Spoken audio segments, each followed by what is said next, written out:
Hello friends, welcome to நெல்லை சமையல். நாம் இன்றைக்கி முட்டைகோஸ் கிரேவி எப்படி பண்ணுறதுன்னு பார்க்கலாம். அதுக்கு ஒரு மிக்ஸி ஜாரில் 2 டேபிள் ஸ்பூன் துருவன தேங்காய், 1 டேபிள் ஸ்பூன் மிளகாய்த்தூள், 1/2 டேபிள் ஸ்பூன் மல்லித்தூள், 1/2 டீஸ்பூன் மஞ்சள் தூள், 2 துண்டு பட்டை,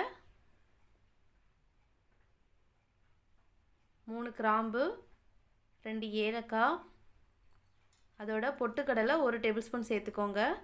கொஞ்சமாக தண்ணி சேர்த்து நல்லா மைய அரைச்சி தனியாக எடுத்து வச்சுடுங்க.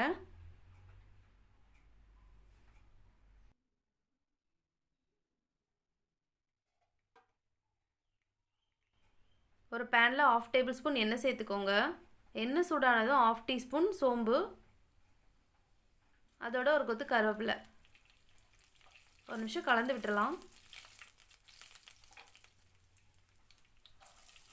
2 கட் பண்ண வெங்காயத்தை சேர்த்துக்கோங்க. 3லேருந்து 4 நிமிஷம் நல்லா வதக்கி விட்டுருங்க.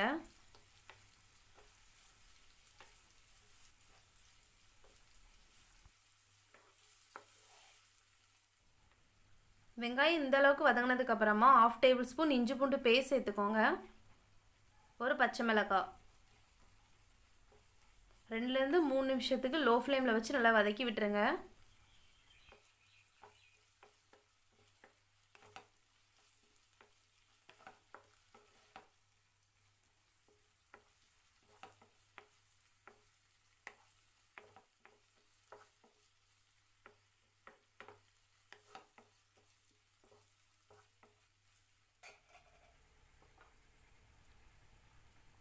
இதோட அரைச்ச விழுதையும் சேர்த்துக்கோங்க.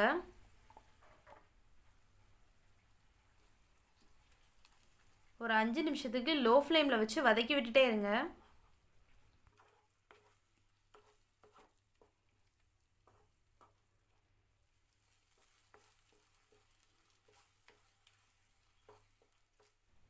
மசாலா வதங்கினதும் முட்டைகோஸ் சேர்த்துக்கலாம்.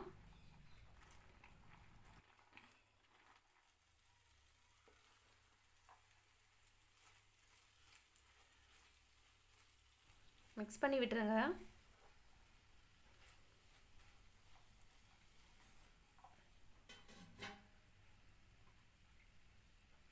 தேவையான அளவு தண்ணி சேர்த்துக்கோங்க.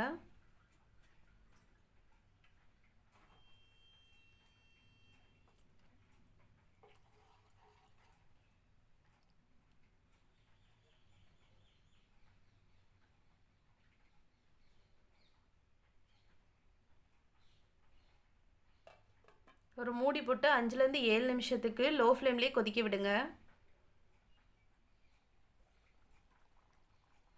பாருங்கள், காயெல்லாம் நல்லா வெந்து வந்துடுச்சு.